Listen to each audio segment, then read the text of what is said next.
Chair, and can I thank my honourable friend, the member for Witney, for securing this important debate. Every morning on my way to school as a teenage boy, I'd stop off at the home of my friend M, and we would walk the last few hundred metres to school together. We shared a number of classes, and every lunchtime we would abscond back to his house to play video games. As we became adults, we enjoyed betting on weekend football accumulators as we watched the live scores come in, at the small cost of a few pounds. But as I came to spend less weekends with our friends group and gradually lost interest in betting, M continued to bet more consistently and with ever greater stakes.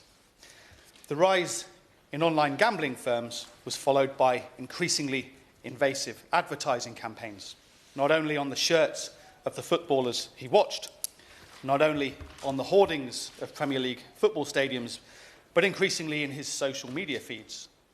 Everywhere M looked, there was a betting company chipping away at his judgment, enticing him to put money down.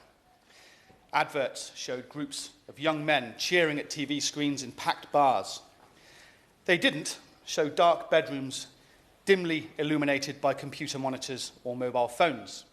They didn't show vulnerable young men in despair, having lost a pay packet on the first weekend of the month. M was well into his 20s by the time he realised he was a problem gambler. By the time he'd reached his 30s, family members were protecting his wages from his addiction. By the time he was 40, he had twice lost deposits he'd been saving to buy a home. There is a sensible and nuanced course of action to be charted here. People like my friend M need action, but establishments such as Cheltenham Racecourse in Tewkesbury constituency must not be conflated with online betting companies. Cheltenham Racecourse's 250,000 annual visitors generate £274 million to the Gloucestershire economy. But the jockey club which operates the racecourse in Tewkesbury constituency generates a tiny fraction of the huge profits enjoyed by large online gambling companies. Taxation which fails to discriminate between such vastly different operations risks undermining the viability of horse racing, one of Britain's oldest and most recognisable national sports, and which contributes over £3 billion annually to the British economy.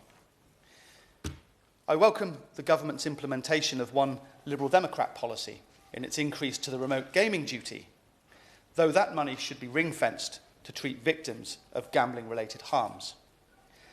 The most crucial action which must be taken, as referenced by the Honourable Member for Witney, is to restrict betting advertisement, particularly of the type that bombards sports viewers and seeks to blur the lines between sports and betting.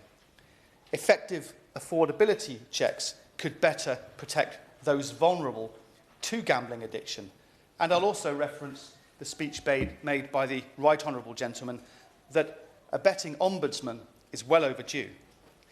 The government should tackle gambling harms, but it must distinguish between those operations which prey on the vulnerable at all hours across all platforms from those which genuinely contribute to our culture and our economy.